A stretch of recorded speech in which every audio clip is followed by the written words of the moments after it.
Hello, everyone, and welcome to our town hall meeting today.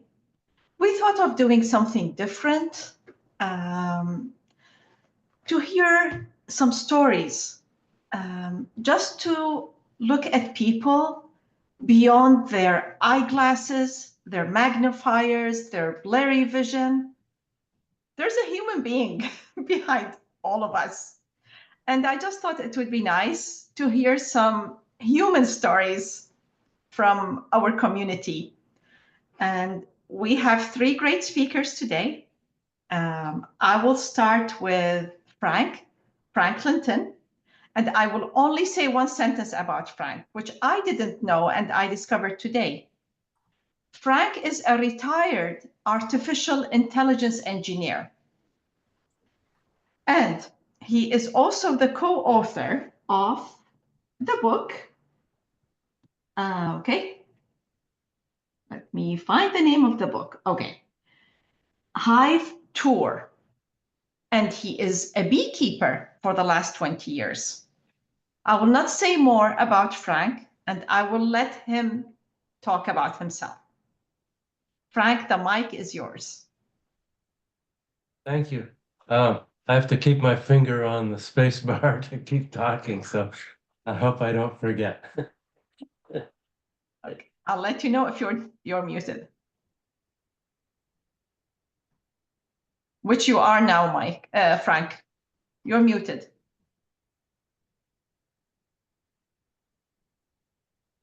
Frank, we cannot hear you. Okay. Oh, geez. Okay. Yeah, you're back now. So we didn't hear anything. Okay. Well, yeah, so I'll talk about bees, beekeeping and beekeepers.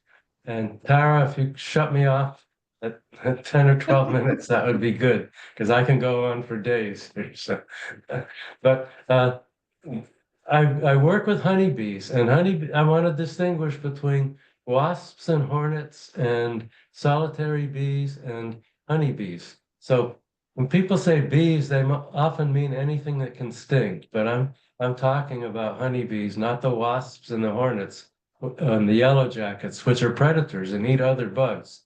Bees are vegetarians, and most bees, it turns out, are solitary, and most of them live in holes in the ground, and you never see them unless you really look. They are in the ground most of the time. They come out when the very small range of flowers that they visit blooms. They come out of the hole, they mate, they forage for food on the flowers, they lay their eggs back in the hole along with pollen, and then they die. And that goes on year after year, and we never really notice. But that's really what most bees are. And so, but I'm not going to say any more about them. I'm talking today about honeybees, which is the kind of bees that live in beehives. And honeybees are social insects. So they are very, very different. They live in these beehives in groups of 30 to 60,000 bees. And they're if they were not being raised by beekeepers, they would live in a hollow tree in the woods. And they have quite a lot of capabilities being social. One is that they communicate with each other, partly by touch and partly by smell. And they can communicate quite a lot with the touch. For example, if a bee flies off and looks around for food and she finds a really good spot where the food is, she can come back to the hive and tell the other bees where it is by giving them the direction and the distance to that food source. And she'll give them a little taste so they know what it smells like. But that seems so amazing that nobody would believe it. And the guy who finally proved it got the Nobel Prize for it. The other way that bees communicate is by smell. And mostly that's automatic. They don't really know they're doing it. But they have maybe 20 different smells that they use. So if the baby brood, the brood that's still in the larva form, if they're hungry, they give off an I'm hungry smell. And if the queen bee is healthy, she gives off a I'm a healthy queen smell. And if the bees want the other bees to join them, they say, hey, we're all over here. They've got a we're over here smell. And if there's an enemy attacking the colony, they've got to come over here and sting smell. So most of that's beyond our ability to detect. But a few of those smells we can detect, but mostly we just see their behaviors and see what they're doing. Um, so when they forage, they look for nectar and pollen. The nectar is carbohydrates, it's sugar water, and they bring that back to the hive and often eat it. But if they have any excess, they will store it as honey. They have enzymes in their nectar crop where they store the nectar, bringing it home, that turn the sucrose into glucose and fructose. And that nectar is mostly water. So they evaporate the water. And that's what makes the nectar into honey.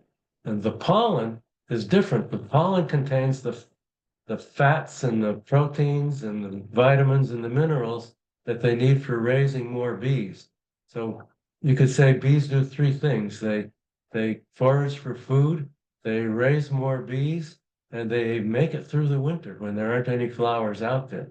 So they have to store up an excess of food for the winter time, and then they raise more bees. Uh, the so that's basically about the bees. So beekeeping is beekeepers don't keep bees in the trees in the woods, except in a few parts of Russia where it's a traditional thing. But mostly we keep bees in boxes where they're easy to move and manipulate. And those beehives were invented in the 1850s and haven't been changed much since then.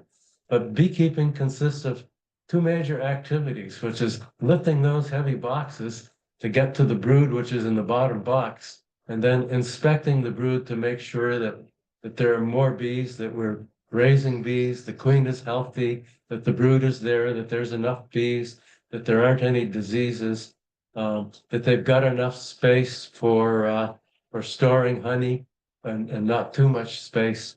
And then inspecting the hives for the bees, not the hives, but the bees for any stressors such as parasites. And they have a bunch of parasites that eat their liver or get down in the bee's equivalent of lungs or get in the bee's intestine, like kind of like worms in humans.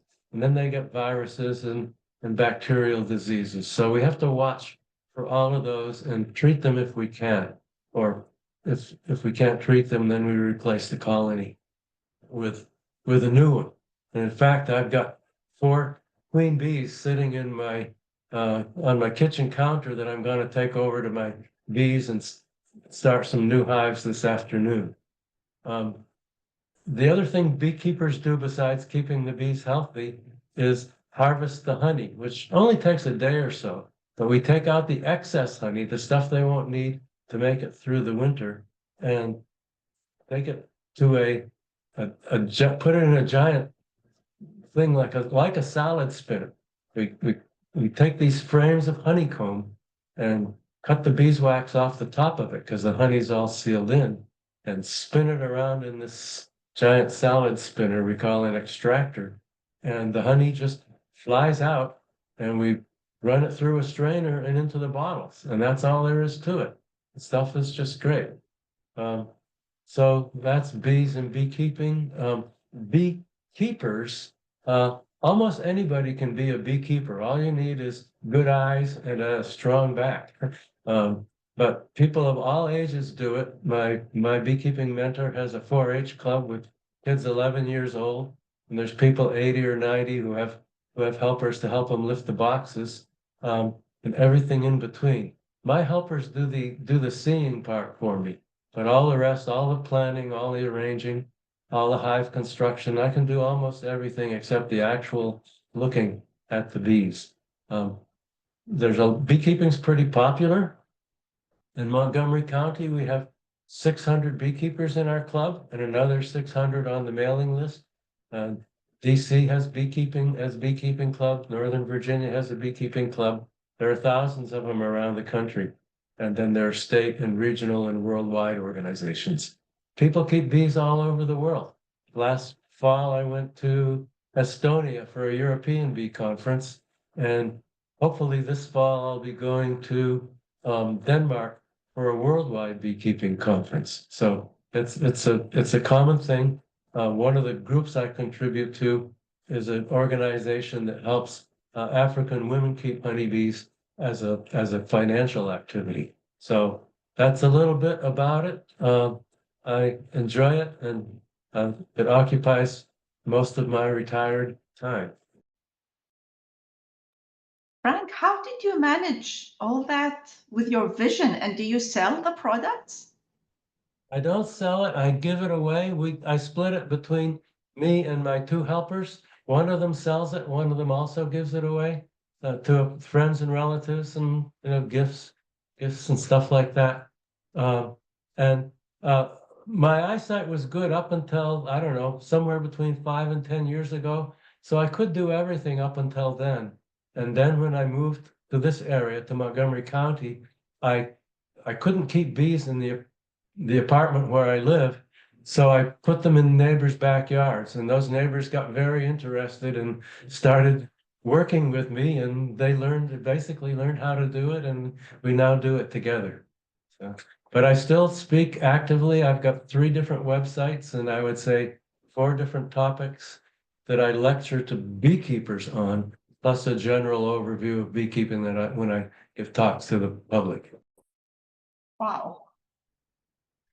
That's amazing, Frank. Honestly, I don't know how you do it, but that's great. Any questions for Frank or any comments about his beekeeping? I have a question, Tara. Go ahead, Janice. Thank you, Frank. I know you said you could talk on forever about it, and I could listen to you. It's really interesting.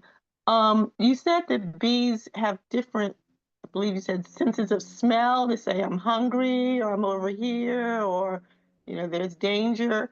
How how do the bees know that you're not trying to harm them? And you're muted. Okay, you're not now. Yeah. You have to learn how to act around the bees. People who don't really know much about beekeeping often get stung. But basically, if you move slowly and cautiously, if you do everything slowly, they don't mind. You would think when you opened a beehive, they're living in there in the dark. You'd think if you took the cover off and exposed it to light, that they would get all excited and upset and think they were being attacked. But they Mm-hmm. don't. And as long as you are quiet and move slowly, don't make any thumping, and don't squeeze them. They don't mind being pushed, but they do not like to be squeezed. So if you accidentally squeeze a bee, it'll tell you, and it Oh, hurts. God. Oh, wow. Wow. Well, I will attest that Frank's harvest is very tasty. He has shared some with me, so it's really good. Have you been stung? Oh yeah. Yeah. Wow, and But you still do it. yeah, it's not very if you really get stung, so the bee stinger gets stuck in you, and often when that happens, the poison sac and the muscle that pumps the poison into you comes out with them, and that really hurts. But typically, I get just a little jab that says, "Hey, stop it!" Wow. Okay, and now you're muted, Frank. Yeah. Okay, thank you.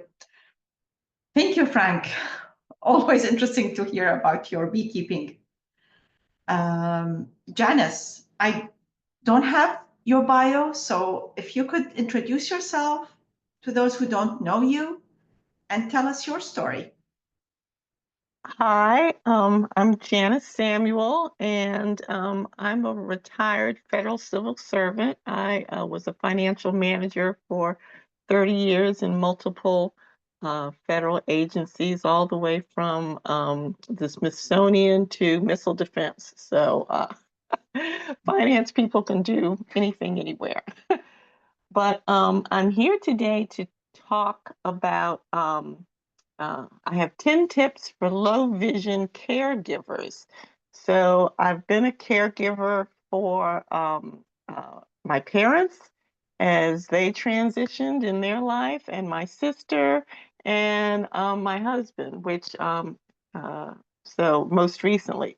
So even even though I have these 10 tips, they're things that you can apply to life in general. And many of you probably are aware of some of these, and this list is not exhaustive by any means.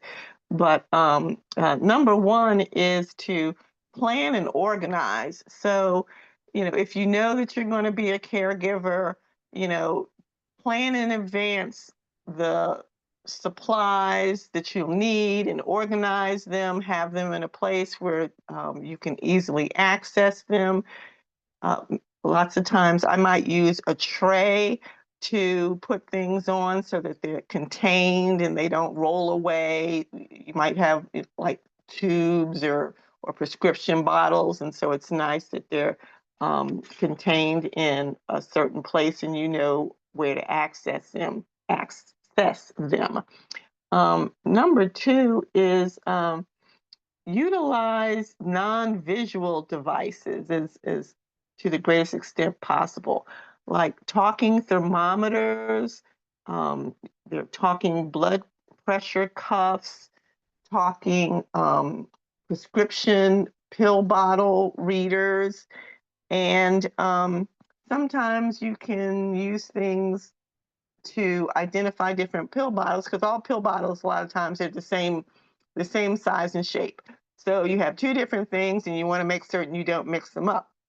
Maybe you put a rubber band on one bottle, so you know the rubber band uh, that's on one bottle is prescription A, and the one that doesn't have a rubber band is prescription B, or a bump dot, or something to identify the bottles so that they're not exactly the same. But non-visual devices and techniques are helpful.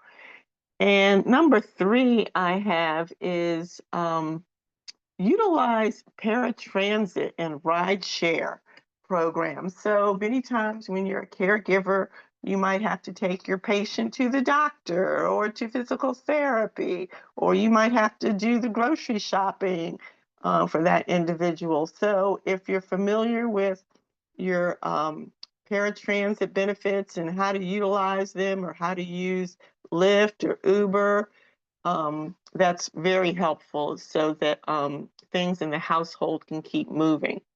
And number four I have is to utilize smart speakers to the greatest extent possible.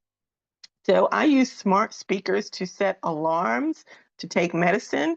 It's important to take medicines on a regular schedule. So I'll tell my Echo device to set an alarm for 1 p.m., set an alarm for 7 p.m. And that way you're not watching the clock, and you can have it out of mind. And then the smart speaker will just remind you, it's time to take your medication. You can also use the alarms on your smartphone. So whichever is more convenient, if you think you're going to be out and about, or if you think you're going to be at home, smart speakers and smartphones are very helpful for that. Number five I have is back to the smartphones. You can use them for with your reading apps. That's very important. So many times physicians or physical therapy, they'll have maybe a booklet of instructions and directions beyond your prescription. So know how to use your reading apps so that you can read instructions and you're not struggling. Or, if you have, of course, magnifiers, whether they're CCTVs, lots of times handheld magnifiers might be a little straining for your eyes to do a lot of reading with those. Maybe if it's just a little bit of reading, that would be helpful. But reading apps on your phone are very helpful. And be creative. Number six, a lot of things which were not made for non-visual users can be very effective. So, for example, if you have a diabetic, you might need a pre-filled insulin pen, or one that has clicks when you draw the insulin. So then you can count the clicks and you don't need to use your eyes to draw insulin. Or, like I told you with the the rubber band or the bump dots or just be creative. There are a lot of ways that you can do things differently rather than having to use your eyes.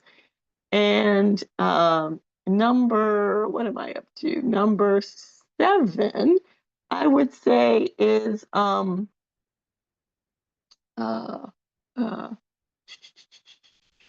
uh, contact information.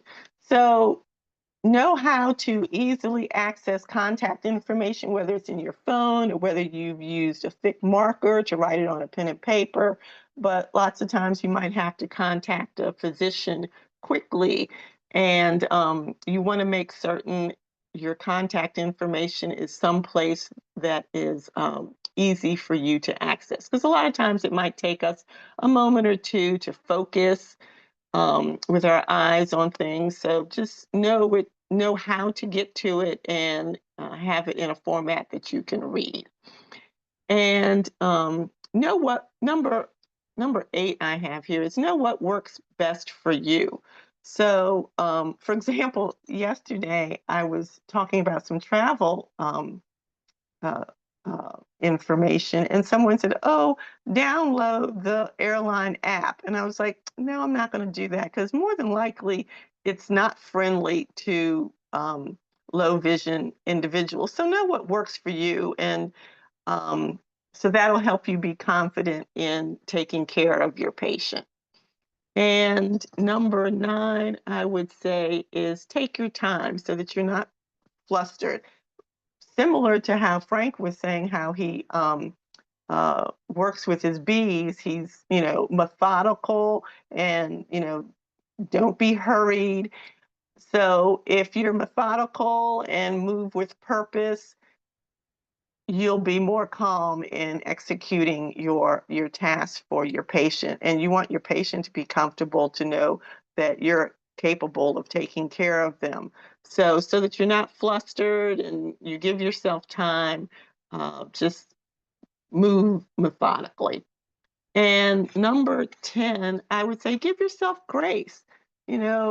Mistakes can happen, but hopefully it's not something that's life or death, but sighted people make mistakes as well. So just give yourself some grace. And I think that's all I have. Tara?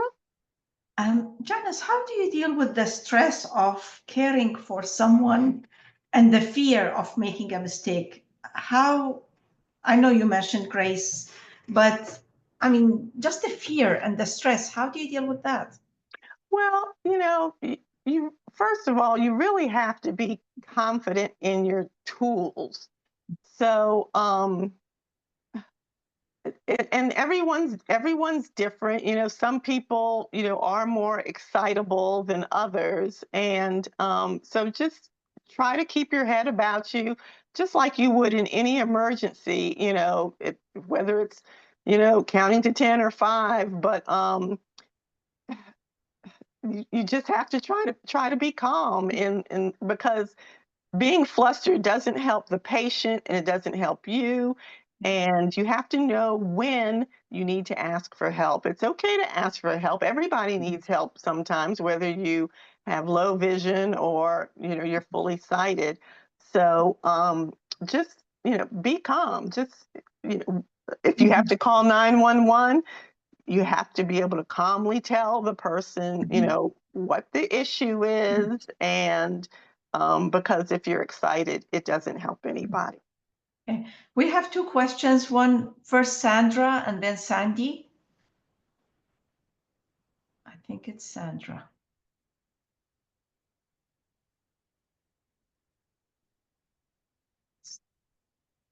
Sandra? It was Sandra's iPad. So Sandy, go ahead. Okay. This is the other Sandy. So sort of following along on number 10, it might be number 11. How do you have any innate trick for dealing with a very grumpy patient? Because a lot of times when people are being looked after, they're frustrated. Yeah. Depending on what you're doing, you can, back off for a moment and, give the person time to settle down.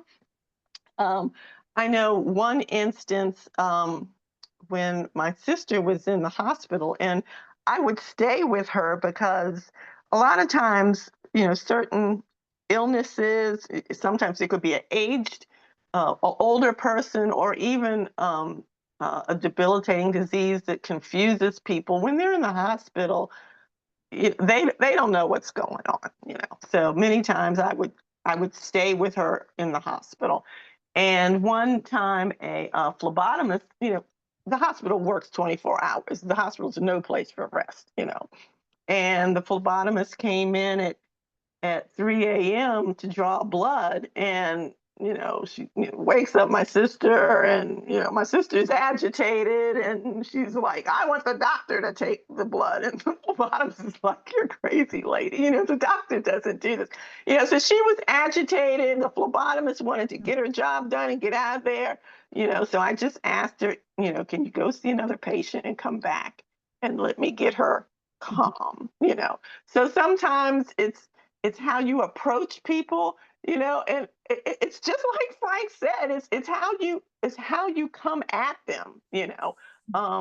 We encountered someone last week who, when we were at Riderwood, who mentioned that they were exasperated with their condition, and so you don't know what he's experienced, if someone's rushing him, and just encouraging.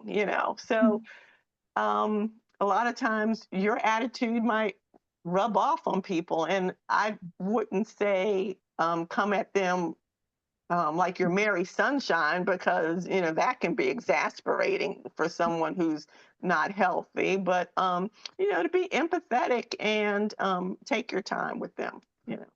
Janice, we have another question. Sandra? Yeah, You're- I finally got my mute button off, so thank you. Sure. I take care of my mom. She does pretty well on her own, despite being legally blind with macular degeneration. But she's 99, and the biggest issue that we have is putting food in the refrigerator so she can find it. Any tips on dealing with meal, sort of not preparation, but helping somebody, setting things up so they can find stuff that they're going to heat up? Well, that's so she heats up her own food and does that on her own. That's great. Yes. Oh, that's really great. So what I would, and you may have done this already, Sandra, I don't know, and I don't know if space is at a premium in the refrigerator, but if there can be a shelf that's cleared out that's solely for her, and if things are placed in different shape containers, so whether or not she can remember that, the more square container is this and the more flat container is that. But and because she may or may not be able to see if you mark things with thick markers or whatever. But and she's living on her own, and you go in and you She's living on her own about half the time. I'll stay over there 2 or 3 nights a week. She's got other friends that stop in. So our biggest issue is the food. right. Because she doesn't, I think that's a good tip. I have figured out some of the leftovers, but she And are they doesn't like clear that so she she can't tell what's in food. So I like your uh-huh. idea about the different shapes. I hadn't thought of that. Right. And if and this might cost money, to reorganize things, but Lock and Lock is a brand that of food container, and they have plastic containers with plastic lids, but they also have glass containers with plastic lids. And so if you got the glass containers, then she could at least maybe see a hint of what's in there. Yeah, no, she can't see anything that she focuses on. So Okay. she only has peripheral vision. Uh-huh. But and then we've had a couple things break. She doesn't want to heat things in plastic, but we've had things break because she has tactile issues as well, neuropathy. Right. So sometimes Yeah. things get broken that are So yeah, it's just a challenge. So I appreciate any Yeah. insights. Thank you. Or maybe, a bump dots or something, that, so even though she Oh might be yeah, able to put those feel on the food tactile, that's a containers. Yeah, little, we have some of those dots. okay. We've Okay. managed to Okay. use them on the stove where she can find, the buttons and stuff. So that's a good idea too. Thank you.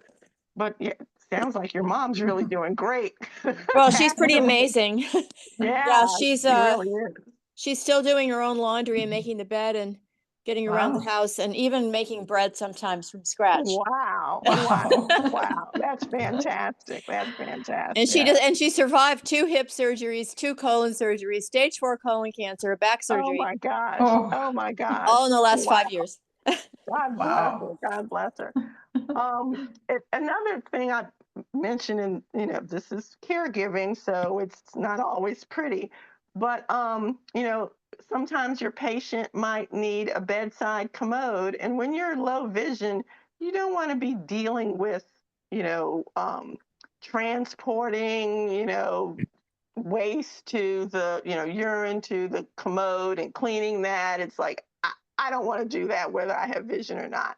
And so they, again, a lot of supplies that are made not necessarily for low vision people, but they're helpful. When I was taking care of my husband, I found they have urinal bags, and they have them for men and women, but I've only experienced the use with men. And so you urinate in the bag, and the bag has a compound in it that clumps it, kind of like kitty litter. And there's a drawstring, you just cinch it and, tie it off and throw it away. So you don't have to deal with transporting urine. So Oh, that's interesting. Thanks it's for that tip. yeah, it's Sorry so for my video. I have to run out the door, but I'm going to leave this phone on. So thanks, everybody. Okay. So that's something that's convenient and helpful, because like I said, if you have low vision, you don't want to be sloshing around, body fluids. Thank you, Janice. Any other questions for Janice before we move on to Glenna? Frank, there are a couple of questions for you in the chat, but I will get back to you later after we finish with Glenna. Okay. Okay. Do smart refrigerators tell you what? No, they don't. Okay. So Glenna, do you like to go next? Glenna, and you, many of us have not met you before, so it would be great if you tell us your story. And are you muted? You're muted, Glenna. Yeah, still muted.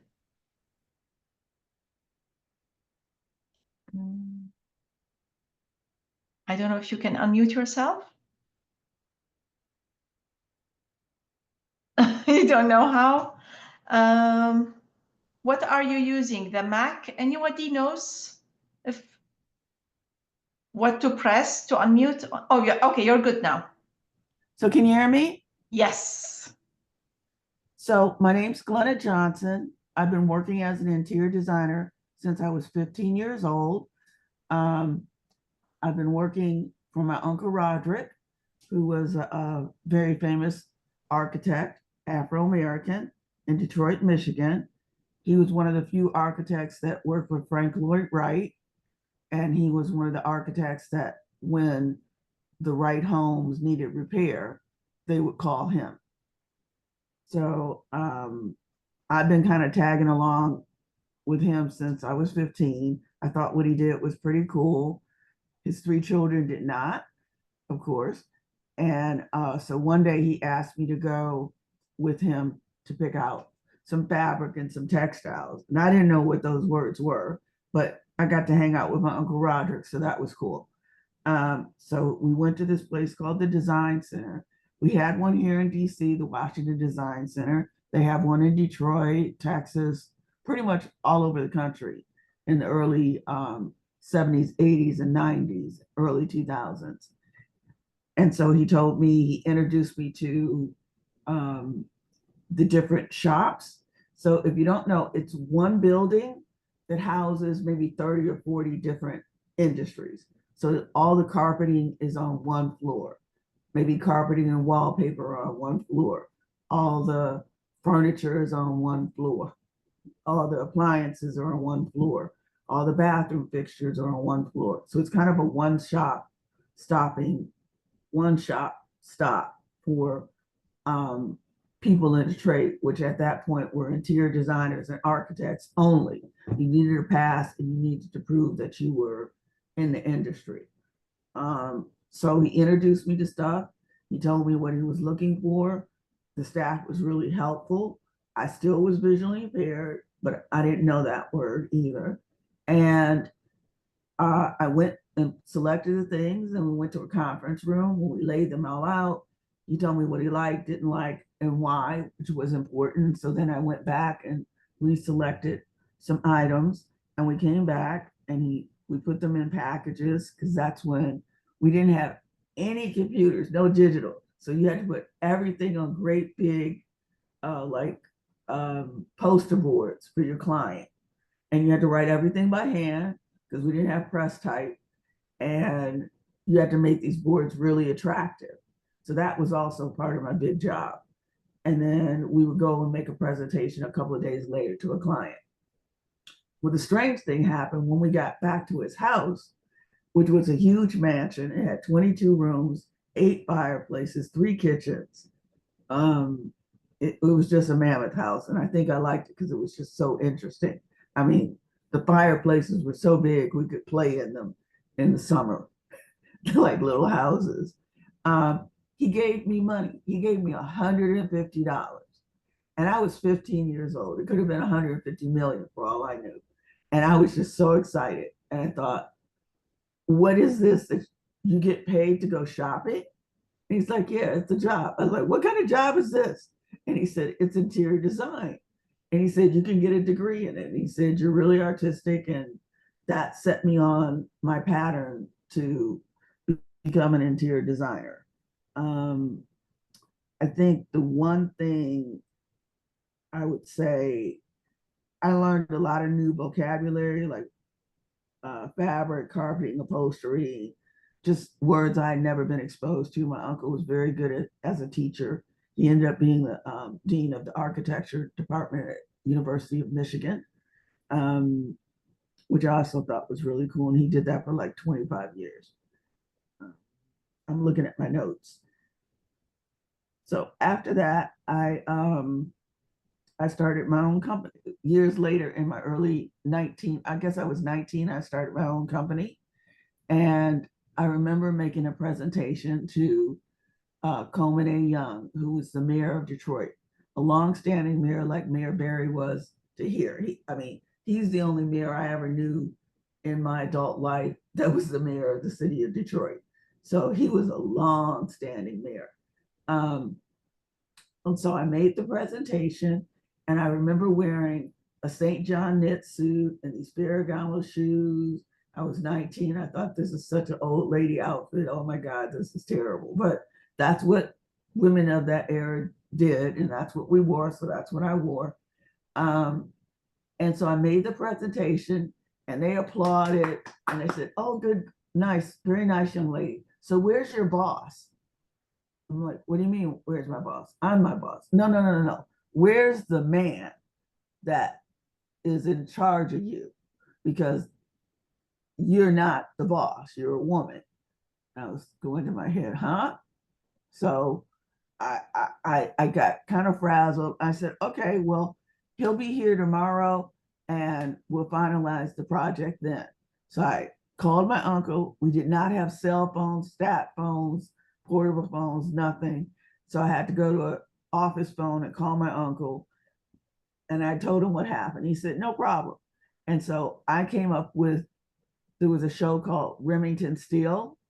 And if you remember, the woman was the detective, but she got Pierce Bronson as her male avatar, her male figure that stood in front of everybody when she was doing all the work. And then he took credit for it because, of course, they wouldn't accept a woman as a private investigator. So I did the same concept. My uncle showed up, we got the contract. The funny part was I was 19, and to get a city contract, you had to be 23. So there was a little finagling of one's birthday by some powers that be that my mother knew. And I got the contract for doing Coleman A. Young's offices and all his office suites and so forth. And that turned into what we now call identity, corporate identity. So we had to rearrange where the secretaries were. I rethought that out because I thought it wasn't really kind of antiquated, and you had to go, the women were in rows of 3, and that was very difficult if you wanted to bring a mail cart down the center. So I put everybody in a giant U shape. So then the person coming down the center of the space could hand off mail to the right or to the left. And then the women at the top of the U were facing in, and those were the supervising women. And I thought that that was a really good idea at the time. I think it still worked, because when I went to teach, that's how I set up my classroom. So I stood in the middle and I could see everybody on either side, and then at the top of the U. Let's see. Later on, I came to American University. Let me back step. I went to the University of Detroit, and I got my undergrad. And then I had a double major in fine arts and interior design, which was more of a 6-year degree versus a 4-year degree. And then I came here to American University and worked on my master's. Originally, I wanted to be a painter, and my mother convinced me that that wasn't a really lucrative way to make a living. Who's gonna, but one of the incidents I had at American University was I was dyslexic and visually impaired. So I submitted my, I guess it's your request to apply for graduate school. I put it on tape, and so they got it on tape. They listened to it, and so they knew I was visually impaired. They knew I needed accommodations. And when I got there for the interview, because it was down to me and 2 other people, 2 men. And so we got there. It was January. It was just before I don't think Martin Luther King's birthday had existed yet, but it was in January. It was super, super cold. And my mother had never driven a traffic circle. DuPont Circle was a very difficult thing to navigate. And so anyway, we ended up getting to American University. We ditched the car somewhere on Mass Avenue and took a cab up to American University. Remember, like, this is crazy. I can't figure this out. We're going to be late for your appointment. So we got there, sat there, and they called us in. And this is way back when we had slides. Anybody remember slides? You guys can respond. You can wave hi in the chat Yes. or whatever. So we had slides. So they were clicking through the slides, and they said, "You realize we had no idea you'd be Black." I looked at my mother, and she looked at me, and they said, "Well, 1, you're not doing charcoal. 2, you're doing watercolors." I later learned and understand from graduate school that charcoal and pencil was a very inexpensive medium. And often artists that didn't have a lot of money used those mediums. And for whatever reason, they thought that's what Black people should be using. And there's this giant fly on top of my thing that's creeping me out. Sorry, can you hear me? Can you hear me? Yes, yes, we can. Okay. So my mother got up, and she had this long fur coat on, this black diamond coat, because we're from Michigan. We wore fur coats then. And she had this giant handbag. She opened her handbag, pulled out her business card holder, and she put her business card in front of each person.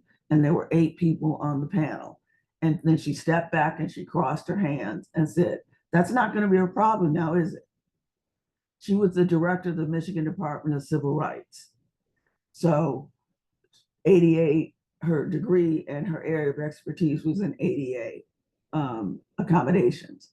And later on, in 2020, she got honored by Congress for making 27 laws that are federal laws on the books for visually impaired people as a result of her daughter being visually impaired.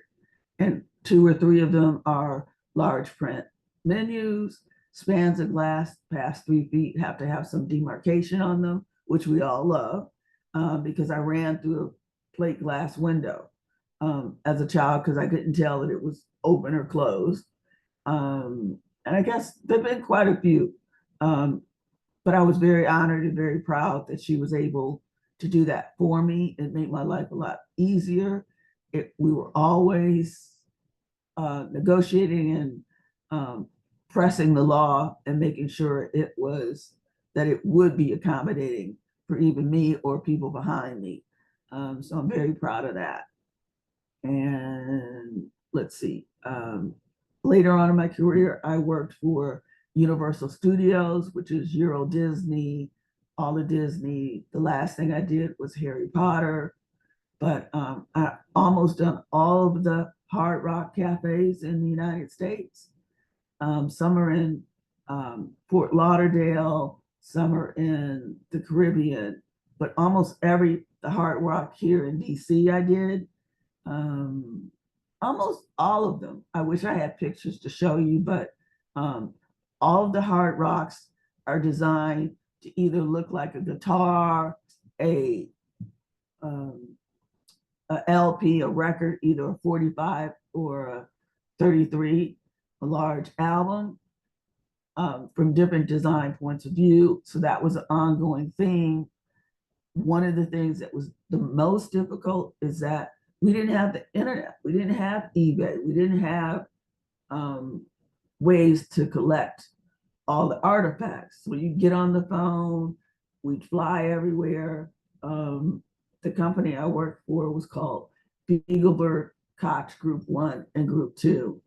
And they had a lot of resources, and they allowed me to fly all over the world, all over the country to get all these different artifacts that you now see in the Hard Rock cafes, because they all had to be authentic. They wanted original Mick Jagger jackets, and sometimes we would pay for them, and sometimes the artists would give us things free, long as we documented, and they were often on loan, like you would loan them to a museum. So the artists often had a tax write-off because they donated, or their artifacts were on loan. So then they could not pay taxes on it, but also get tax relief for them. Tara, is there anything else you think I should say? Can you talk about your scarves? Okay. During all of this, I was always an art major. I went to a school called the Waldorf School. They have one here in Bethesda.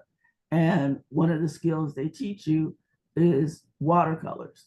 And they call it veil painting, but basically watercolors. Veil painting is a technique that they taught us. But I learned to do watercolors early on as a small child. I fell in love with them. I like the transparency. I like the complexity of them. Go away, people.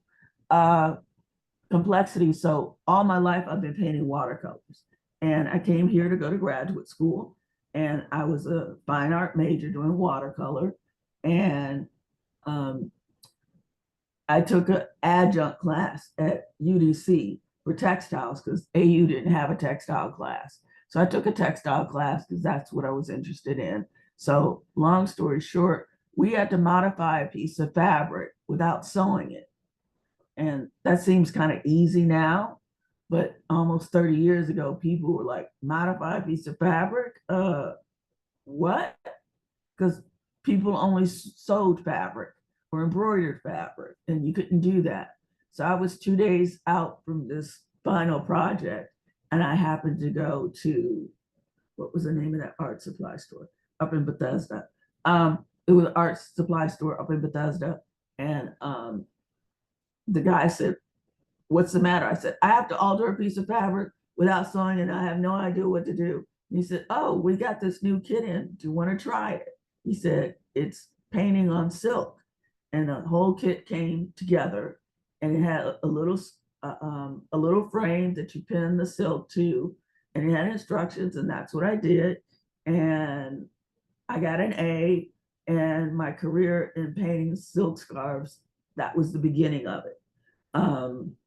So my silk scarves have been sold at Neiman Marcus, Saks Fifth Avenue, Fred Siegel in California.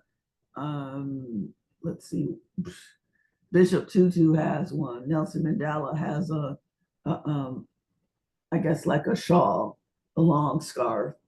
Let's see, Cokie Roberts, Connie Chung, Hillary Clinton, Star Jones, Vanessa Williams, a lot of women who just liked a lot of pretty things. There's a group of 4 women that own probably 25 scarves individually, and they would come back down from Bethesda, from Baltimore, Philly, New York, and I had a studio space in Bethesda of the below the Trader Joe's that's there in Bethesda on Woodmont Avenue, Wisconsin and Montgomery Avenue, right there, right on the corner across the street from the fire station, if anybody knows that space. And so I had a studio there and I was just painting up a storm between doing that and interior design and flying all over the country. And then somehow I ended up teaching at Fillmore Art Center, and I was teaching 1 day a week, teaching art first to adults, because it was an adult learning center, and it was called Phelps. No, it wasn't called Carlos Rosario. That's what it was called. It was called Carlos Rosario Adult Education. And so I was teaching art there, and it just went on, and I ended up teaching at Fillmore Art Center for the after school program. Then I started teaching at the camp, and then eventually I started teaching as part of the DCPS curriculum. And at the time, That's amazing, Glenna. Wow. Yeah. Thank you, Glenna. No, amazing when I say story. it out loud, it's kind of a lot. But you can check out my website. Maybe Tara can put it on a note later. But it's Elaine, ALAINE, Seri, SERI.com. ALAINE, sorry, if you could repeat that. Sure. ALAINE. Seri, SERI. Okay. I found this on Glenna. Check it out. Okay. The Safari app. Thank you, Glenna. Thank you very much. Yeah, you're very welcome. Does anybody have any questions? Oh, one of the questions Tara wanted me to answer was, how did you manage to do all this? And the simple answer is money. When people are paying you $200 or $300 an hour, you're able to get a driver. You're able to afford an apartment with somebody that has a housekeeper or a cook, or you had a lot of assistance, but not government assistance. I had to pay for everything that happened. I learned how to book trips. I used a travel agent. That's what we did way back in the day before we booked online on ourselves. And I still use a travel agent because I find booking trips online, it's just visually, it's very overwhelming. I get the wrong flights. I go the same way twice. And Janice was like, just take your time and do things. I just ask for help. And there's always professionals who are there to help you. And if you ask, most of them are there. I think if I gave anyone a piece of advice, when you call someone, immediately let them know you're visually impaired. Say, hello, I'm visually impaired. My name is Glenna Johnson. I'm going to need some assistance. Can you help me? Because a lot of times when you speak, they have no idea you can't. They'll say, oh, go to our website. No, that's going to be complicated for me. Can you fill out this form for me? You ask them to help you. Thank you, Glenna. I hate to cut you off, yeah, sure. but we only That's have all. 5 minutes. Yeah, Okay. thank you. Thank you. This was great. Frank, I have 2 questions for you in the chat. Frank, are you still there? Yes, you are, but you're muted. I'm Okay. here. Okay. Okay, so one of the questions is, are there any particular tools that you have discovered to help since your vision has waned with your beekeeping? Not for the beekeeping in particular. I've tried a few things, but that they don't help all that much. Basically, getting a helper is the key thing. Yeah, yeah. And Planning. Okay, so what made you start beekeeping? My grandfather was a beekeeper, and so when I was a little kid, he showed me the bees, his beehives, and then I didn't do it for many years, but finally I restarted. And last question, what do you do with the wax? Right now, I melt it down very carefully and filter it, and then I put it in the cupboard. I've got plans to maybe someday filter it again and get it nice and clean and make candles, but I haven't done that yet. I've got quite a few pounds of wax stored up. If anybody does candle making, I'd be happy to work with them. But there's many other things you can do with beeswax, like make stuff to put on your skin and lip balm and yeah, there's many things you can do with beeswax, along with the other products of the hive, like propolis and so on. Wow. Okay. Well, this was great, everyone. Thank you, Frank. Thank you, Janice, and thank you, Glenna. It's always amazing to hear people's stories, and kind of nothing can stop us. I mean, we all have low vision, but we can do things. We find ways to do things. Thank you again, and hopefully we'll hear other stories from our community and sometimes in the next few months as well. Take care, everyone, and Thanks, have a nice Todd. day. Thank Thank you. you. Bye-bye. Thank you. Thank you. Meeting. Thanks. Bye-bye.